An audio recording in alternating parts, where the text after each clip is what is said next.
अस्सलामुअलैकुम दोस्तों, मेरा नाम आसिफ खान और आप देख रहे हैं इंडियन मुस्लिम। खैर मकदम करता हूं मैं आपको हमारे Q&A प्रोग्राम में, जहां आपको मिलेंगे इंटरेस्टिंग सवालों के डबल इंटरेस्टिंग जवाब। तो देर किस बात की, चलिए आगाज करते हैं।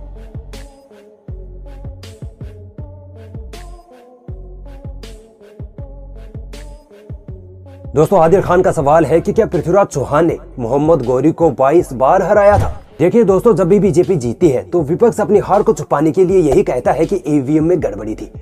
इसी तरह इतिहास में जब कोई हिंदू राजा हारता था तो उसकी हार को छुपाने के लिए काल्पनिक कहानियां गढ़ ली जाती थी ताकि हिंदुओं के मन को संतुष्टि मिली रहे। पृथ्वीराज चौहान और मोहम्मद गौरी के बीच दो मेन बैटल्स हुई थी। फर्स्ट बैटल ऑफ तराइन 1191 और सेकंड बैटल ऑफ तराइन 1192, जिसमें पहली जंग पृथ्वीराज चौहान ने जीती, जबकि दूसरी जंग में मोहम्मद गौरी ने पृथ्वीराज चौहान को हराकर भारत में मुस्लिम हुकूमत कायम कर दी थी। पृथ्वीराज चौहान ने मोहम्मद गौरी को 22 बार हराया था। ये एक काल्पनिक कहानी थी जिसे पृथ्वीराज चौहान के दरबारी चंद बरदाई ने लिखा था। ये बंदा उस जमाने में काल्पनिक कहानियां लिखने के लिए बहुत मशहूर था। इसने पृथ्वीराज चौहान की बहादुरी को बताने के लिए एक और कहानी गढ़ी कि 1192 में पृथ्वीराज चौहान ने अंधा होने के बावजूद मोहम्मद गौरी को तीर से मार डाला था। जबकि दोस्तों, इतिहास की किताबों में मोहम्मद गौरी 1206 तक जिंदा था। आप गौर करिए कि इस बंदे के अलावा इतिहास की किसी किताब में ये दोनों किस्से नहीं हैं। मैं तो भैया मोदी सरकार से हाथ जोड़कर निवेदन करूंगा कि भारत की सभी ऐतिहासिक किताबों को जला देना चाहिए और व्हाट्सएप यूनिवर्सिटी में सबको एडमिशन देना चाहिए, तभी भारत का भविष्य बनेगा, वरना तो कोई इलाज नहीं है। मेरी पहचान हिंदुस्तान ने सवाल पूछा है कि भाई हिंदुस्तान में मुस्लिम हुकूमत कब आएगी? तो दोस्तों, जिस दिन मुसलमान कुरान और हदीस का पाबंद होकर पक्का मोमिन बन जाएगा, उस दिन से पूरी दुनिया में मुसलमानों की हुकूमत आनी शुरू हो जाएगी। अल्लाह ताला कुरान मजीद में फरमाता है कि तुम ही गालिब रहोगे अगर तुम मोमिन हो तो। दूसरा वो वक्त जब अल्लाह ताला ईसा अलैहिस्सलाम और मेहदी अलैहिस्सलाम को इस दुनिया में भेजेंगे तो पूरी दुनिया में इस्लाम फैल जाएगा और हर जगह मुसलमानों की ही हुकूमत होगी। सरफराज सैयद का सवाल है कि क्या शिवाजी के 12 मुस्लिम बॉडीगार्ड्स थे? दोस्तों, शिवाजी को आज एक कट्टर हिंदुत्व का ब्रांड एम्बेसडर के तौर पर रिप्रेजेंट किया जा रहा है। कहा जाता है कि उन्होंने मुगलों को मारा, मुसलमानों को मारा वगैरह, मगर दोस्तों रियलिटी बहुत अलग है। शिवाजी के दौर में हिंदू मुसलमान जैसा झगड़ा नहीं था। इतिहास की कुछ किताबों में लिखा है कि उनके 20-25 बॉडीगार्ड्स में से 10 या 12 बॉडीगार्ड्स मुसलमान थे। यहाँ तक कि उनकी फौज में 1/3 मुस्लिम फौजी थे। उनकी नौसेना की कमान सीधी संभल के हाथ में थी, जो कि एक मुसलमान था। उनके जासूसी विभाग के सचिव मौलाना हैदर अली तो तोप खाना इब्राहिम खान के हाथ में था।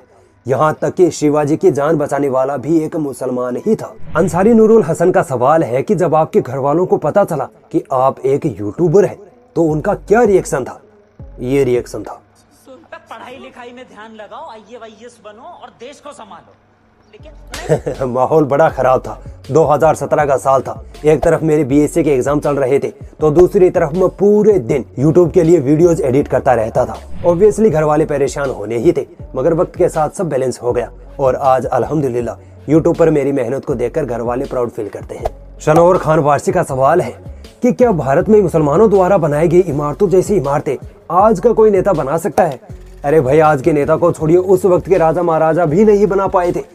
मुसलमानों ने ही तो भारत को इतना सजाया संवारा है। ताजमहल, लाल किला, कुतुब मीनार, आगरे का किला, मोती महल, बुलंद दरवाजा, 4 मीनार, क्या क्या गिनाऊं मैं, कितनी इमारतें गिनाऊं, मगर आज हम ही पर इल्जाम लगा दिया जाता है कि तुमने भारत को लूट लिया था। वाह। कुछ लोगों ने मुझसे सवाल किया है कि मैं कौन सी जमात से हूँ। मैं शिया हूँ, बरेलवी हूँ, देवबंदी हूँ, अहले हदीस हूँ। मेरी जमात का पता करके क्या आपको जन्नत मिल जाएगी? माजरत के साथ कह रहा हूँ, यही वजह है हम मुसलमानों में इत्तेहाद नहीं होने की।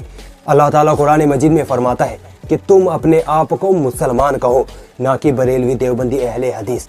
लोग तुम्हें तुम्हारी जमात के नाम पर नहीं मार रहे, सिर्फ मुसलमान होने के नाम पर मार रहे हैं।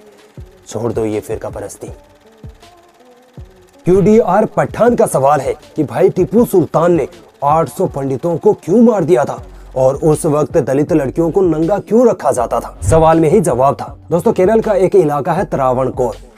उस दौर में ब्राह्मणों ने दलित आदिवासी महिलाओं के स्तन ढकने पर पाबंदी लगा रखी थी। ये एक घिनौना रिवाज था।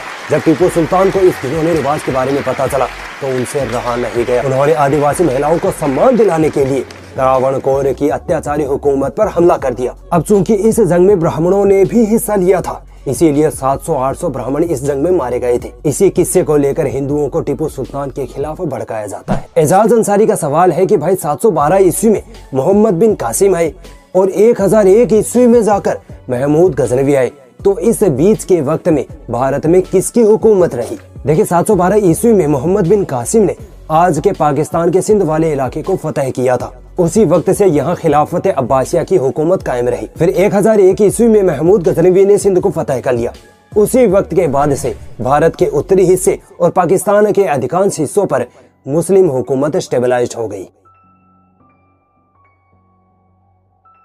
कोई भी पार्टी मुसलमानों की खैरखा नहीं, तो फिर मुसलमान अपनी ही पार्टी को वोट क्यों नहीं देते?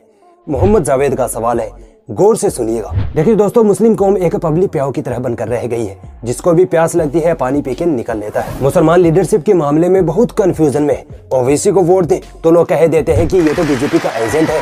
अखिलेश को वोट दे तो लोग कह देते हैं कि ये पार्टी तो यादवों की है। कांग्रेस को वोट दे तो लोग कांग्रेस के मुसलमानों पर अत्याचार की लंबी फहरिस्त पकड़ा देते हैं। मुसलमान करे तो क्या करे, जाए तो जाए कहाँ? अब एक ही रास्ता है, मुसलमानों को एजुकेशन पे फोकस करना होगा और अपने हक की लड़ाई खुद लड़नी होगी।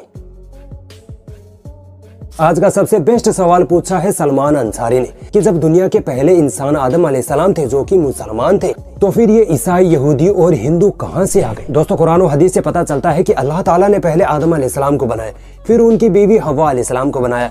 इन्हीं दोनों को अलग अलग धर्मों में अलग अलग नाम से जाना जाता है। इन्हीं दोनों से पूरी दुनिया में मानव जाति का जन्म हुआ। मगर धीरे धीरे इंसान मरने भी लगे तो शैतान ने इंसानों को वर्गलाया कि तुम अपने पुरखों की मूर्तियां बना लो ताकि तुम उन्हें भूल ना सको। लोगों ने ऐसा ही किया और फिर वक्त के साथ लोगों ने उन मूर्तियों की इबादत करनी शुरू कर दी और अल्लाह को भूल बैठे। इसीलिए अल्लाह ताला ने नबियों और रसूलों को इस धरती पर भेजा। जब मूसा अलैहिस्सलाम इस धरती पर आए तो लोग सही रास्ते पर चलने लगे, मगर उनके जाने के बाद ही लोगों ने तौरात में मिलावट करनी शुरू कर दी और फिर अपना एक नया मजहब यहूदियत कायम कर लिया। इसी तरह ईसाइयों ने भी ईसा अलैहिस्सलाम पर नाजिल इंजील में मिलावट करके अपना नया मजहब ईसाइयत कायम कर लिया। दोस्तों, अगर आपके भी दिमाग में किसी सवाल ने खलबली मचा रखी है तो बेझिझक हमसे पूछिए यहाँ इंस्टाग्राम पर। आज के हमारे Q&A प्रोग्राम के विनर है सलमान अंसारी। इंडियन मुस्लिम की तरफ से इनको मिलता है 100 रुपीज का इनाम। कॉन्ग्रेचुलेशंस।